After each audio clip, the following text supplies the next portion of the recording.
Hi everyone, Jai Hind and welcome to the platform of StudyIQ IAS in English. My name is Bhavar Singh Surre, MXNDA 115th course and qualified civil services in 2012, and I welcome you on the platform. Now in this session we'll be talking about the severe downpour that was there in the Mumbai just within a period of a week. Now this is quite important because this relates to the monsoon extremes. It also relates to the urban flooding and also about the politics of the flood governance in India as well. Now this is quite important because ultimately there were 4 red alerts that were issued by the IMD or the Indian Meteorological Department for the Mumbai.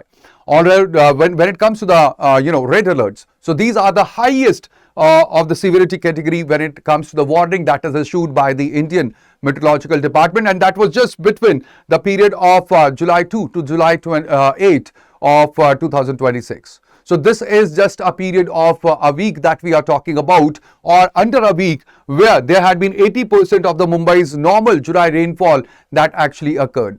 And when it comes to Santa Cruz, so Santa Cruz Observatory recorded the highest early monsoon spell since at least 2000. When it comes to the monsoon onset, so the monsoon onset itself had been delayed because of the El Nino linked conditions as well. Now, at the same time, when it comes to Chief Minister Fadnavis of Maharashtra, so he has also unveiled 13,000 crore rupees flood control plan for the 370 flood-prone hotspots which are there on 8th of July, promising to drain the flood water within 30 minutes of the high tide. So this pertains to your GS Paper 1 and GS Paper 3, where it relates to geography, relates to the disaster management, and also about urban flooding and the monsoon dynamics as well. So why this topic still shapes India today is because when it comes to the money or when it comes to the fiscal capacity, it does not guarantee a civic delivery. And that is why this is quite important when it comes to Mumbai itself. Now, the complete, the crisis that we are talking about, or the rampage of the water or the rainwater in Mumbai in 2026 and just the first week or under a week. So this is quite important because this also pertains to the human story. When it comes to BMC or Brihan Mumbai Municipal Corporation, remember that this is the wealthiest of the municipal corporation that is there, or the authority, but still it cannot keep the city's arterial roads dry, and that exposes a gap between the fiscal capacity and the delivery as well. The human story that I was talking to you about is about the 11-year-old boy, and ultimately the decades-old and poorly pruned roadside trees they toppled upon or onto the homes, the vehicles, and a school bus in the storm as well. And in the event, there was killing of a child and putting the civic tree maintenance negligence that was there under the scanner. Also, this is about the thousands on the Mumbai-Pune expressway as well, where there had been a landslide which has damaged the 2-month-old 700 billion missing link tunnel, stranding thousands of commuters and cutting a key national artery that connects Pune to Goa. So ultimately, this is quite important when it comes to the complete crisis that we are talking about, and we have to understand some of the concepts to get into the depth of the complete issue that we are speaking about. So there are 4 concepts that I'll be talking about, but before moving ahead, let me tell you that we are offering you with 50% discount. Now this discount is available till 10th of July, and you can use the code BRS Live for enrolling into the various courses that we have. So because this 50% off is all on all the UPSC courses that you will find on StudyIQ channel. Now over here there are certain concepts that you must understand, that is about the rainfall intensity as compared to the drainage design capacity. Now over here the flooding is a mismatch phenomena. Always remember, it is about the mismatch between the intensity as well as the design capacity for the drainage, because it is not just about how much rain falls, but it is about how much of the rain it drains, and ultimately the drains, they can carry away the much of the water swiftly. That is how we prevent the urban flooding. Now, Mumbai storm water drains, they were engineered for nearly about 25 to 50 millimeter per hour of the rainfall, and the July 2026 saw sustained spells that were far above this threshold, and that is why there was the urban flooding. There is Brimstowad that was designed in 1993. It actually capped the design capacity of the drainage of the Mumbai to 50 millimeter per hour for the cost reasons. So this is a ceiling now which had been routinely breached in the Mumbai that actually causes the urban flooding into the region. The retrofitting of the old drains that are there under the dense as well as live city, it is quite politically as well as physically harder than the building the fresh capacity, and that is the problem when it comes to the urban flooding that we have seen in Mumbai. Along with this, I was talking about the second concept. Now, the second concept is about concretization and the loss of the natural sponges. Now, what has happened is that wetlands, the mangroves and the open ground, they once absorbed the excess rainwater. You must have also seen that where we have the open ground. So, there is the water that actually seeps downwards and ultimately recharges the groundwater as well.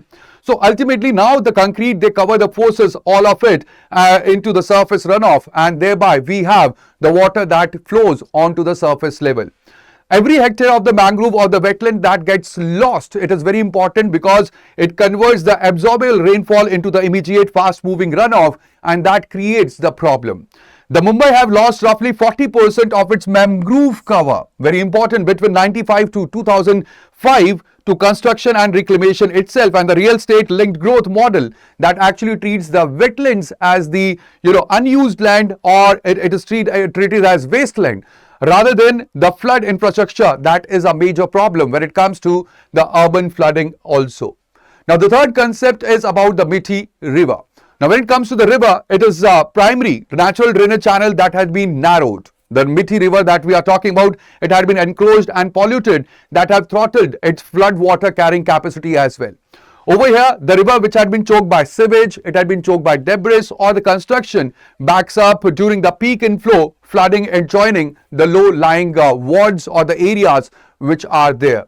Retaining the walls built along the Miti, it will cut off the flanking mangroves, killing a natural buffer again while narrowing the channel, and river rejuvenation is slow. Alright, we have the river rejuvenation that is slow as well as contested and often loses out the reclamation pressure, and thereby this is the reason that we have seen Mumbai getting flooded in this season or in every season in the past as well.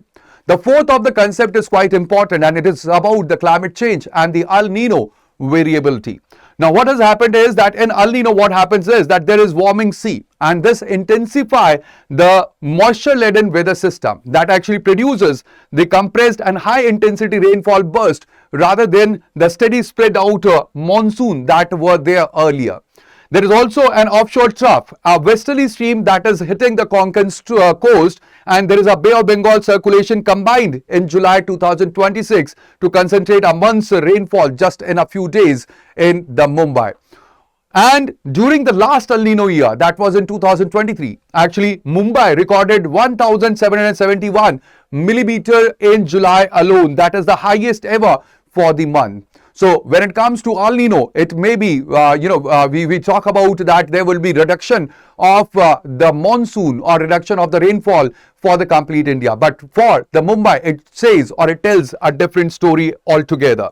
The infrastructure had been planned for the historical rainfall averages is structurally unprepared for the shifting climate baseline that we are seeing right now, and that is why the Mumbai, or we can say that you can see the same or the similar kind of the urban flooding in Delhi NCR, in the Gurgaon as well recently, and thereby these are the regions that are leading to the urban flooding into the region. Now when it comes to Mumbai, so 26th July 2005, that was the deluge where there was 944 millimeter of the rainfall that fell at Santa Cruz in just 24 hours, with 481 millimeter in the single 4-hour window itself. Now over 1,000 lives were lost in 2005. The Miti river and the storm drains, they were actually overwhelmed simultaneously. Here, the government of Maharashtra's fact-finding committee that was established in 2006, it gave the recommendation and its findings that is that there had been poor drainage, encroachment and the unscientific urban growth that led to the massacre. At the same time, in 2026, there are 4 red alerts that we are talking about, and even a new plan for the Mumbai, which is basically over here you can see that the 25-year-old brimstone master plan, which is finally promised completion within the 2 years. Let's see how it will move ahead and what are the consequences that we will see in the upcoming days for the Maharashtra. Now over here it is quite important that when it comes to Mumbai, so you can see the Mumbai's plan and we can compare it with the global benchmarks which are there. In Mumbai, we have brimstone drains and the reactive pumping stations which are located, and there is decade-long delays show the master plans need the statutory deadlines and not just the political promises. In Rotterdam, in Netherlands, you will see that there are water plazas. Now, these are basically the public squares, basically that double as the flood retention basins, and multi-use blue-green infrastructure is used that actually turns the flood risk into the everyday civic space as well. In Tokyo, in Japan, there are the underground GCANs, flood diversion tunnel systems which had been, made. And there is heavy engineering investment that can work when we have the pair with the strict land use zoning as well.